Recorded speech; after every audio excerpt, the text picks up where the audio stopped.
नमस्कार, ये TV9 digital और मैं हूं विष्णु शंकर और मेरे साथ हैं TV9 डिजिटल के लीगल एडिटर अशोक बागड़िया।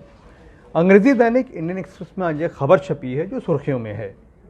अखबार का कहना है कि 16 नवंबर को पिछले महीने यानी कि पीएमओ ने एक मीटिंग बुलाई थी जिसमें उन्होंने भारतीय इलेक्शन कमीशन के तीनों आयुक्तों को पत्र लिखकर कहा कि प्रधानमंत्री के प्रिंसिपल सेक्रेटरी पीके मिश्रा एक मीटिंग करना चाहते हैं जिसमें तीनों आयुक्तों की उपस्थिति अपेक्षित है।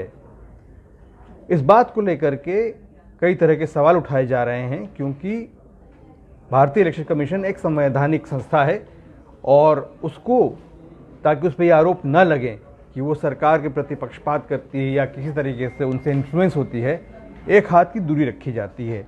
ऐसे में चुनाव आयोग के आयुक्त सरकार से कभी भी सीधे मिलते या बातचीत नहीं करते हैं। उनके मातहत काम करने वाले ऑफिशियल्स उनसे मिलते और बातचीत करते हैं और अधिकतर इनके बीच में जो भी संवाद होता है वो भारतीय लॉ मिनिस्ट्री के अंतर्गत होता है।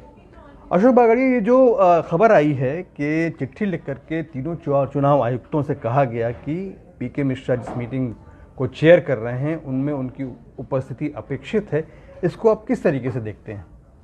देखिए, मामला तो काफ़ी पेचीदा है विष्णु जी, क्योंकि अक्सर जो इस तरह की पत्रावली होती है ये लॉ मिनिस्ट्री के थ्रू होती है और इसमें इस तरह की भाषा का प्रयोग नहीं किया जाता, पहली चीज़। दूसरी चीज़, अगर इस तरह की कोई पत्रावली पीएमओ ने लॉ मिनिस्ट्री को की तो लॉ मिनिस्ट्री को उस पत्रावली को फॉरवर्ड नहीं करके उसको टोन डाउन करना चाहिए था। तीसरी चीज़ ये है कि जहाँ तक इलेक्शन कमीशन का सवाल है, इलेक्शन कमीशन एक कॉन्स्टिट्यूशनल बॉडी है और जो हमारे संविधान निर्माता है उन्होंने ये अपेक्षा की थी कि कॉन्स्टिट्यूशनल जो इलेक्शन कमीशन है वो सिर्फ ना कि इंडिपेंडेंट बॉडी होगा बट एक कॉन्स्टिट्यूशनल बॉडी होगा और जो उनके इलेक्शन कमिश्नर और चीफ इलेक्शन कमिश्नर्स की नियुक्ति और जो उनका निकालने की प्रक्रिया है वो बहुत ही जटिल होती है। इसलिए उनका ये मानना था कि अगर जटिल कर देंगे तो ये किसी के इन्फ्लुएंस में नहीं होंगे और एक खुले और आज़ाद मंच से इंटरेक्ट करेंगे। अब ये हुआ है कि ये मामला सामने आया है, इस पे सवाल ये उठता है कि अगर इस तरह की चीज़ हुई है तो क्यों हुआ है ये?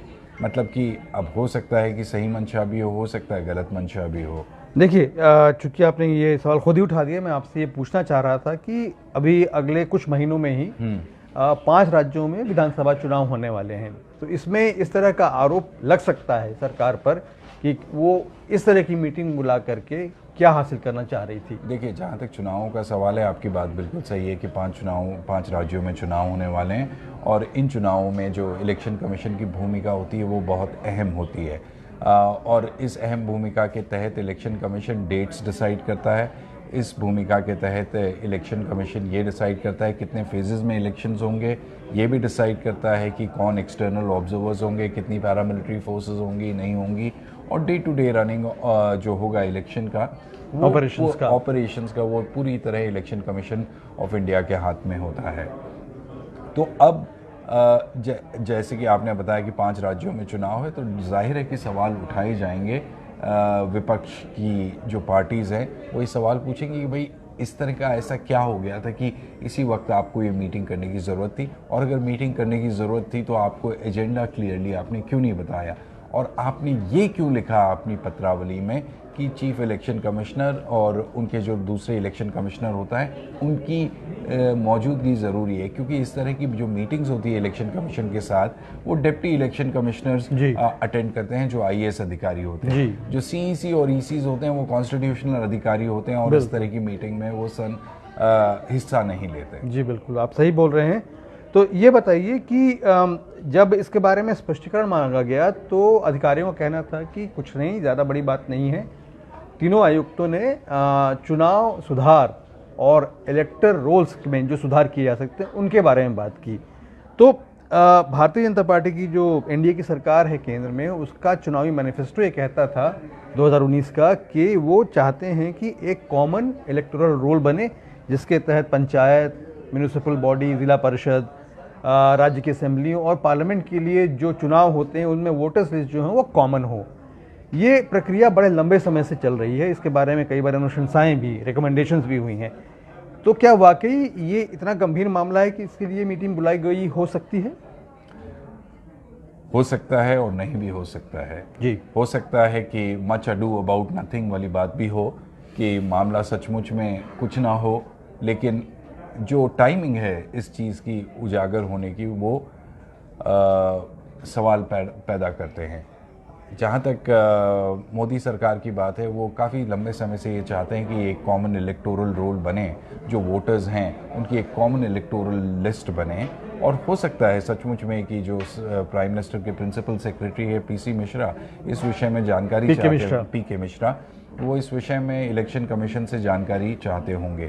तो जैसे आपने बताया कि हालांकि वो मीटिंग हुई, उस मीटिंग में तीनों इलेक्शन कमिश्नर्स ने हिस्सा नहीं लिया, लेकिन उस मीटिंग के तुरंत बाद एक इनफॉर्मल इंटरैक्शन हुआ पीके मिश्रा के साथ, जिसमें तीनों इलेक्शन कमिश्नर्स मौजूद थे और उन्होंने बातचीत की।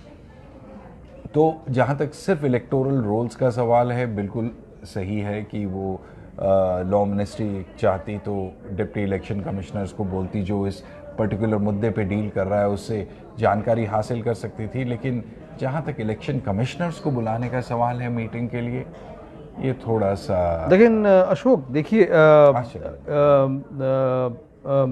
लॉ कमीशन ने 2015 में कहा था कि कॉमन इलेक्टोरल रोल बहुत ज़रूरी है। खुद ईसी 1999 और 2004 में इस बात की रिकमेंडेशन कर चुका है कि अगर कॉमन इलेक्टोरल रोल्स होंगे तो बड़ी सुविधा होगी इलेक्शंस को ऑर्गेनाइज कराने में। और ये सरकार चाहती है कि सारे चुनाव एक साथ हों ताकि समय और धन दोनों की बचत हो सके। तो इस सरकार के लिए ये बड़ा महत्वपूर्ण मुद्दा है।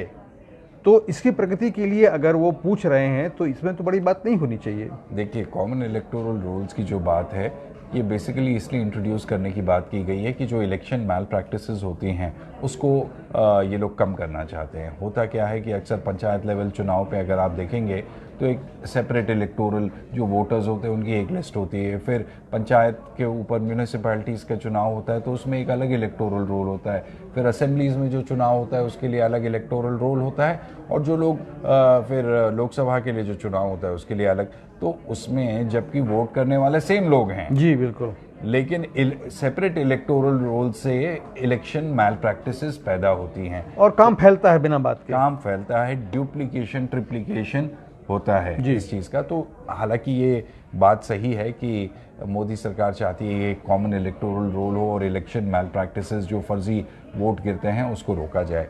इसके अलावा जो यूनिफॉर्म इलेक्शंस की बात कही है आपने कि लोकसभा और विधानसभाओं के चुनाव और लोकल स्थानीय निकायों को भी चुनाव, लोकल बॉडी इलेक्शंस जो है वो एक ही समय पे हो, ना कि स्कैटर्ड तरीके से, जैसे हम देखते हैं कि ये इलेक्शन का सारे साल ही चुनाव चलते रहते हैं। इलेक्शन का जो उत्सव है या महापर्व है, ये साल भर कहीं ना कहीं चलता रहता है कोई ना कोई राज्य में, और हर 5 साल पे लोकसभा का चुनाव होता है। लेकिन ये मामला कि कॉमन इलेक्शंस हो नहीं हो, ये जब तक सारे पॉलिटिकल पार्टीज इस बात पे सहमत नहीं होंगे, ये कहना बहुत मुश्किल है, और मुझे नहीं लगता कि ये सिर्फ एक पार्टी के जोर देने से हो सकता है। शुक्रिया अशोक इस सारी जानकारी के लिए। तो TV9 डिजिटल के साथ जुड़ने के लिए धन्यवाद। आगे फिर आपसे मुलाकात होगी, अभी इजाज़त दीजिए।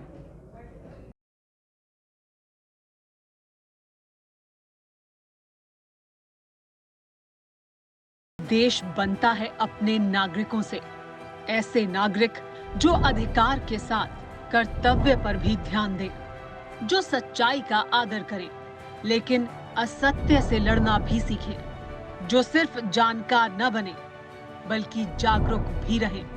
इस काम में TV9 डिजिटल है आपका मददगार लगातार, ताकि आप भीड़ का हिस्सा न बने बल्कि राह दिखाएं भीड़ को। देखते रहिए TV9 डिजिटल।